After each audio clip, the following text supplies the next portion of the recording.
Hi everyone, it's Danny from OrchidNature.com. So today we're going to repot the Dendrobium Kingianum. I purchased this last year in autumn, so I really didn't want to repot it. It had a lot of growing buds and I didn't know if they would bloom or not, so I decided not to repot it. But now it is really time to repot it because I've discovered a terrifying thing. This orchid is infested with snails as well, and as you can see, here you have a flower spike that was chopped off last night. This flower spike had buds yesterday, and hopefully you can see it. This is all that's left from this flower spike. And I do see some holes and some bad activity on the roots as well. They look like they have been munched quite a bit. Now, the Dendrobium Kingianum actually comes from Australia, and it is also called the pink rock orchid, and this is because it is semi-lithophyte actually, or proper lithophyte. This means it grows in very rocky terrains. So actually what you have to do is provide a very airy mix, maybe mixed with some river rocks. Also sphagnum moss and stuff like that won't really work with this orchid. It doesn't really like to stay soggy. It enjoys moisture, but also a lot of ventilation in the pot. Also, another thing, this orchid doesn't produce a massive root system. It doesn't grow long. So a pot that is shallow and wider rather than tall would be appropriate for it. Okay, so I'll show you along the way what mediums I intend to use, what mixtures actually to create a very airy mix, also what pot I'm using. So let's start with actually unpacking this orchid.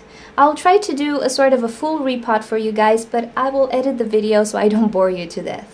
Okay, it's time to take out the plant out of the pot. I don't like to soak the plant before getting it out of the pot. I like to wet the roots and whatever bark pieces there are afterwards, just because it just makes a mess if it's very wet. The soaking wet medium just makes a mess on my working table, and I really don't like it. And usually I can take out orchids from their pots without any problems, even if they're just slightly moist or dry.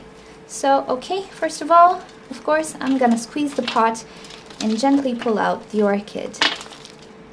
Now, as far as I can see in this medium, there's a lot of either very fine sphagnum moss, either decaying actually bark, which is not good. This orchid should be repotted once a year because it really doesn't like soggy mediums, it likes open mediums, and yeah, I think it's a good idea to repot it now. So what I'm gonna do is I'm gonna try to untangle the roots and get as much of the medium out of the roots. I'll be careful not to ruin the new root tips, as you can see. So I will get to it and I'll be right back.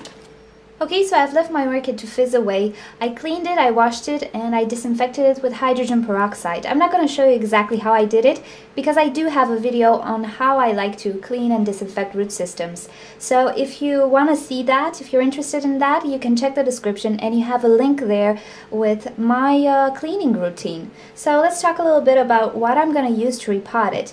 Now, since these orchids don't necessarily have a long root system, I wanted to get a pot that is kind of shallow rather than long, and unfortunately I couldn't find anything, so I went creative and I got myself a caserole, which is a fairly good size. It's about one size bigger than the actual pot. It's not very tall, it's not as tall as a pot would be, and I made a few more holes in it at the bottom and some ventilation holes, and I think this will suit it just well for the new growth as well. Hopefully it will do good, and I'm able to see the roots evolving and if there's any more infestation in the future. Now, as a potting medium, I will use a sort of a mixture between bark pieces and just a bit of coconut husk, because this is just the mix I'm using. I try to pick only the bark chips, but there are a few coconut husk pieces as well.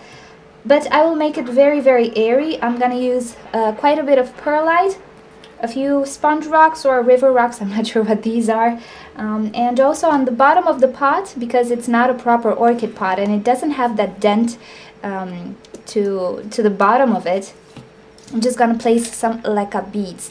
Now, I don't use this for semi-hydroponics or anything with this orchid. I'm just gonna place them at the bottom just so I have some proper drainage. I don't want this to clog up. Again, because I don't have that dent. It's pretty flat, this thing. So I'm just gonna place them on the bottom, and then I'm gonna add up my mixes, and I'm gonna properly pot the orchid afterwards. Okay, so I'm gonna go get my orchid, and I'll come back when I'm ready to repot. Okay, so this is my orchid. As you can see, there are quite a few pieces of bark super attached to the plant, and as much as I want to remove all the old medium, I simply cannot, and I don't want to ruin these little root tips. So what I'm gonna do actually, after about a week or so, I'm gonna soak this pot, the plant's pot, in hydrogen peroxide once again to make sure I eliminated all the snails. And then in about another 2 or 3 weeks, I'm gonna do another disinfection, and then I'm just gonna watch and see if the roots actually get munched off once again. I did chop off all the dead roots that I could find with the scissors. It was sterilized in alcohol prior to that, so don't forget to sterilize your tools. So okay, I'm just going to place the lekha beads on the bottom of the pot. Okay, so this is about enough. Again, I don't want to use the lekha beads to retain water. They usually don't if they're not placed in a reservoir system, proper hydroponics or semi-hydroponics. They will just ventilate this area very well, so I don't have any standing water at the bottom. So now it's just a matter of actually mixing my mix. And I think I will need a bit more perlite, but anyway. So I'll place just a bit of my mix on the bottom. Okay, and now I'm gonna try to center my plant because it has growth on all of its sides, so it's probably gonna spread around evenly. So I'm just gonna try to center it in my pot. If it's too deep, I'll just raise it along the way.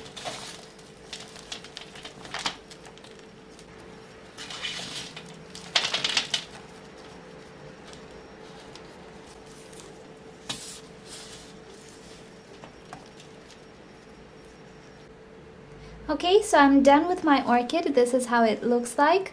It has a lot of space for new growth as well on all the sides. There is a small little cane appearing here. There's quite a lot of space actually, but I think it will do pretty good anyway.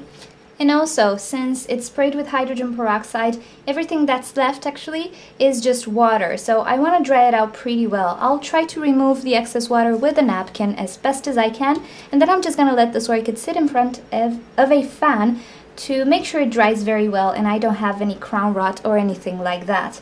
I also like to water my orchids right after I repot them. It just sets the medium well in the pot. So yeah, that's about it. Hopefully this orchid will now be okay and will not be attacked by snails anymore. Yeah, it's my ever lasting problem with orchids apparently. So okay guys, hopefully you've enjoyed this. I will keep you up to date with the evolution of this plant.